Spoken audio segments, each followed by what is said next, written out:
Welcome to LifeBlood. This is George G, and the time is right. Welcome to today's guest, strong and powerful Dr. Holly Richmond. Dr. Holly, are you ready to do this? I am. Thank you so much for having me back, George. I'm excited to have you back on. Dr. Holly is a certified sex therapist, SexTech Consultant. She's the author and creator of Reclaiming Pleasure.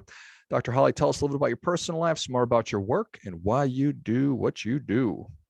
Oh my gosh. I love doing what I do, and I feel like it's a constant evolution.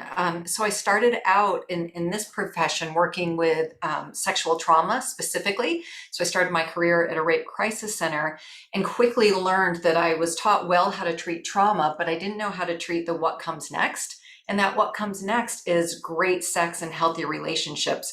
So my Reclaiming Pleasure platform is really building off all of the pleasure, connection, and control-based aspects that people need to feel like their best, most erotic selves. Got it. Well, I appreciate that. It's a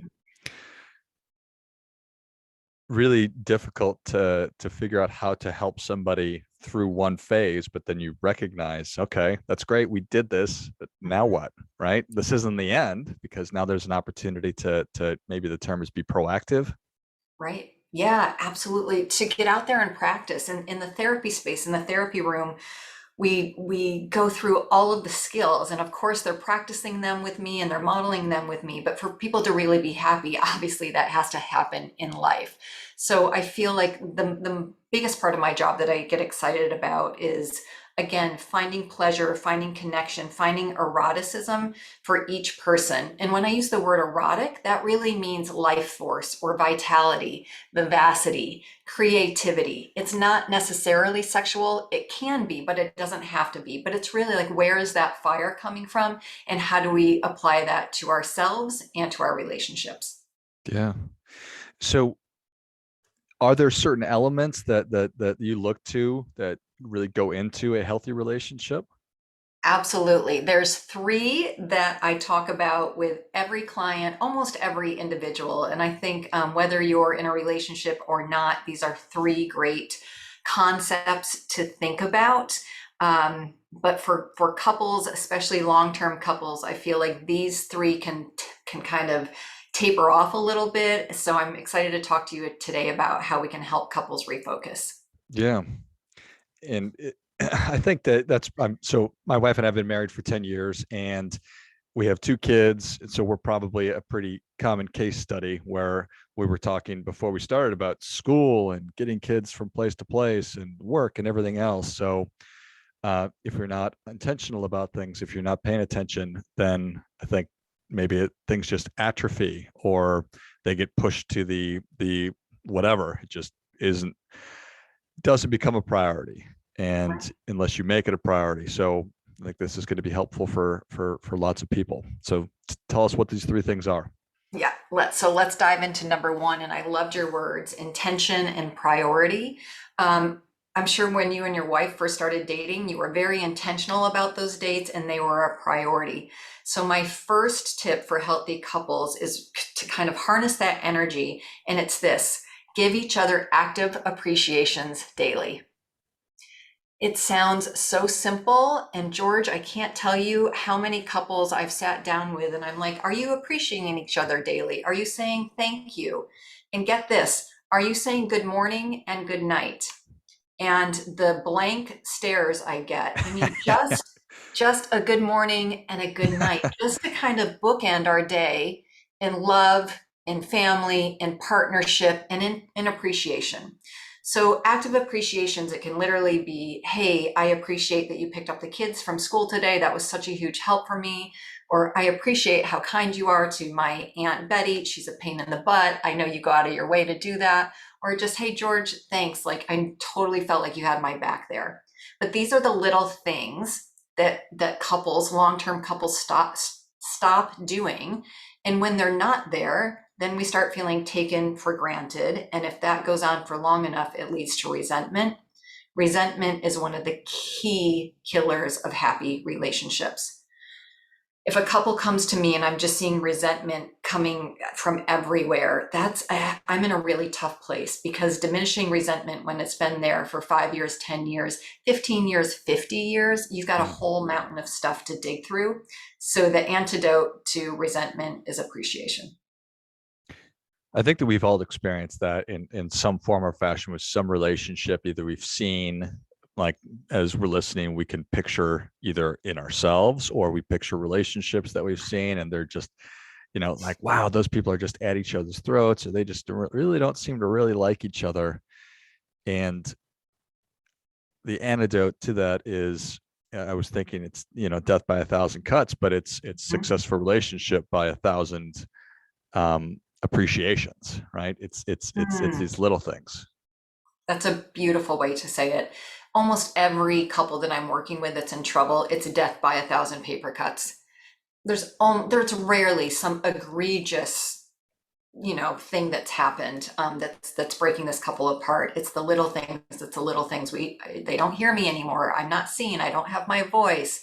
We're not having sex. I'm not appreciated. All of these little pieces. So does I remember reading this book, the however many love languages, Hmm. and my wife and I talking about how they like to be, how each of us likes to be, or has preferences on if it's like do nice things for me or say nice things to me, things like that. How important is that? Is it important at all? Your thoughts on that? Yeah, it's very important. I appreciate the love languages. Now, this is not like, they're not clinical findings. I'm not typically going to prescribe a love language. I think it's really important for each person to know how they receive love and how they give love, and mostly how their partner wants to receive love and give love. Because if those cues are being missed, if one person's language is gift giving and one person's language is acts of service, so this acts of service just keeps doing the dishes, doing the laundry, things like that. The person who's like, oh my gosh, I would love it if you bring me flowers, she's going to completely miss the dishes and the Mhm. laundry. And if he's needing acts of service, right, we usually like to receive how we give, and she keeps buying him, oh, I got you this new shirt. Hey, check out these cool sneakers I just picked up for you. He's going to be like, great, but I don't really like gifts. Yeah. Yeah. So that makes a ton of sense. I also love the idea of the book ending, because I find that those are the times that you have a little bit more control over. Um, is there something that, and it depends for everybody. Do you encourage people to try to do an act of appreciation a certain number of times, like throughout the day, or? In the beginning, if they're really struggling, I'm going to say three acts of appreciation daily, but always with those bookends. And George, I want to say, for couples that travel, and I feel like the world's opening back up and couples are traveling more, this bookend idea is critical for those people. So when we wake up in the morning, there's a good morning text, or literally a 1 minute phone call. How was your night? How did you sleep? And then at the end of the day, the same thing. And if people are in different time zones, this text should still be there. So they see it when they wake up, or they see it when they go to sleep, or again, they just have that quick check in from you. It really holds the container of love and appreciation. And I'm thinking about you. I love it. Holds the container of love and appreciation. Yeah. All right. So active appreciation daily. What is the next one? The next one is give each other the benefit of the doubt. Okay, so let's talk about that. What does that mean? It means when we are in long-term partnerships, most of the time when our partners irritate us, hurt our feelings, it's because of misattunement, not because of malice. Hmm. So they're not trying to irritate us, they're just not attuned to us in that moment. So what happens is, if someone's not giving their partner the benefit of the doubt, every one of those misattunements becomes a big effing deal. And the relationship just gets chipped away at, chipped away at, chipped away at. And I hear things like, we fight all the time, we're always arguing, he doesn't get it, I ask him not to do something and he does it again. That's misattunement. And usually, again, these couples, I sit with them, I'm like, wow, you guys really like each other and you really love each other. What is happening here? I think that that is such a powerful and important thing. Another spin on that that I've heard um, people talking about, I think it's really from assuming that the government is, when you're not happy about something, assume that it's incompetence and not malice. So with a Yes. relationship and your significant other, let's assume that they're not wanting to make you irritated or do you harm. They're just, it's just misattuned. What a great word that is, great term. Yeah, yeah. And this, I mean, you can give the benefit of the doubt sometimes. This is not always, because the opposite of giving the benefit of the doubt is, George, I always give you the benefit of the doubt, but then I continually throw myself under the bus. Now we're right back into that lane of resentment, right? Mm-hmm. So I give you the benefit of the doubt two, three times, and then you do it again. I'm like, George, oh my gosh, how are you not hearing me right now? I asked for this and you keep missing the mark. So then we talk about it, right? And that's really, I'm hoping in that place of communication, each person saying what they need, maybe you who was misattuned saying, oh my gosh, I haven't shared this with you, but I just had a huge crisis at work and I'm so in my head about work and I am not paying attention to what's going on here with you and our family right now. I apologize. That's Nice. probably all your partner's going to need. Yeah, it is. And I'm certainly guilty of that. And it usually happens when I'm tired, and my wife will want to, that the scenario you just described, have a conversation about her day and vent a little bit and just articulate what's on her mind. And I catch myself being impatient and wanting to move on and not listen or have a conversation. So I'm sure that that's a big part of it, is just becoming more mindful of how I'm responding. Yeah, absolutely. And you being tired, that's valid. Anybody with two full-time jobs and kids, we all get it. I have a feeling your wife like might be more relational. Many women are. They just need to talk through things. That's probably she probably finds a lot of deep connection when she gets to share with you at the end of the day. Maybe you don't need it as much, but she does need it. So George, that's what you need to hear. She needs it. You need to give her 4 or 5 minutes. You Yeah, know, when I say it like that, you're like, Jesus, it's not that much. I can listen. I can handle that. Yeah. Yeah. Indeed. Give each other the benefit of the doubt, misattunement, not malice. That is powerful. All right. What is our third? Our third one, the healthiest couples talk about sex. Now, you know, because I'm a sex therapist, I was going to get sex in here somehow. So here it is. This, I mean, this is one of the most powerful tips. It sounds so easy, yet so few couples do it. Now, our younger generations, our 20 and 30 somethings, they're doing a much better job than our generation has done.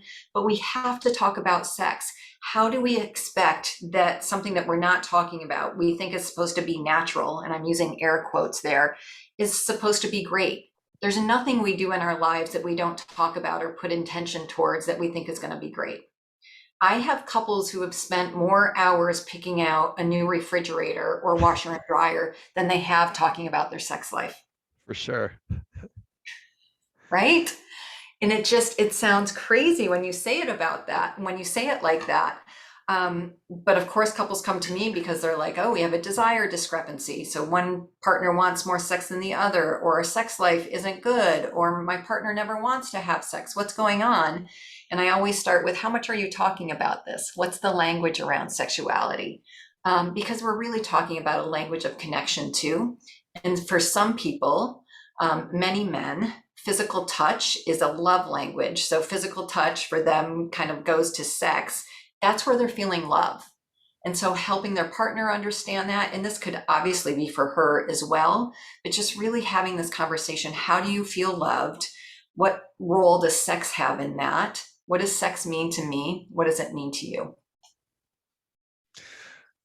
All that makes sense. Mhm. And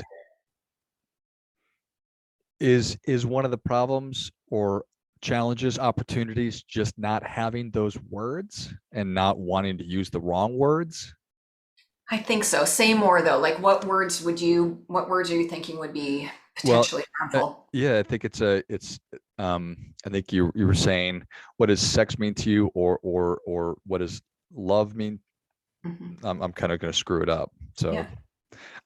just because I think the more I have the words to describe or to start a conversation, um, it's like I don't have the right tool for this job, so I'm not going to be able to do it properly if I'm not able to articulate or even start the conversation about it. Then I probably won't. Then I'll avoid it. Gotcha. That's a really good question, and it is a good point. So maybe you start with what's working. So you can go back to our tip number one. Hey, I really appreciate this about how we communicate, or I love this about our sex life, or could even be, I have been reminiscing about our sex life from a couple of years ago. Do you miss that? Because Mm. I do. Okay, yeah, I think that makes a lot of sense. Yeah, but you don't want to say, hey, our sex life sucks. What do Right. you think? Right? That's not a good lead. Right. No. So I think that makes a ton of sense. Yeah. Okay. And that is sort of the gateway into, okay, we're now having this conversation instead of working our way around each other and not knowing how to even enter into it. Hey, I was just reminiscing. I was thinking about, when we were just, dating, and how awesome that was and how much fun we had. What do you think about that? Or Yeah, I'm curious, what do you think of our sex life right now? Because I love having sex with you, and I wish we could be doing it more. Where are you with this? and there it is. Yeah, And now we're yeah, talking about it. I love yeah, it. yeah. And it'll go slow, and once you kind of get through that initial phase, from there in the weeks that are following, you can talk more specifically about experiences or acts that you're missing. Again, it's just amazing, like that limerence phase at the beginning of relationships. So limerence is the clinical term for the honeymoon phase. All of the fire and energy and creativity that happens in that phase. That phase is typically 6 months to 18 months, maybe 2 years, where you just get that real fire. You can't keep your hands off of each other. That, of course, is going to shift and change as the relationship goes more into deep attachment, but it doesn't have to be gone. It just takes a little bit more work. And talking about the elements you loved from that phase, I think is a great place to start. That makes a ton of sense. Yeah. Well, Dr. Holly, the people are ready for that difference making tip, even though you've already given us three. What do you have for them? Wow. The difference making tip for today. I think I'd like to piggyback on my number two. I've just been feeling it's giving ourselves the benefit of the doubt, or it's letting ourselves off the hook is the word that I've really been working with over the last couple weeks. I am a therapist, but I am also a human, just making mistakes, even at work, even in my family, with my partnerships. I just am trying to be a little bit kinder, compassionate. So giving myself the benefit of the doubt.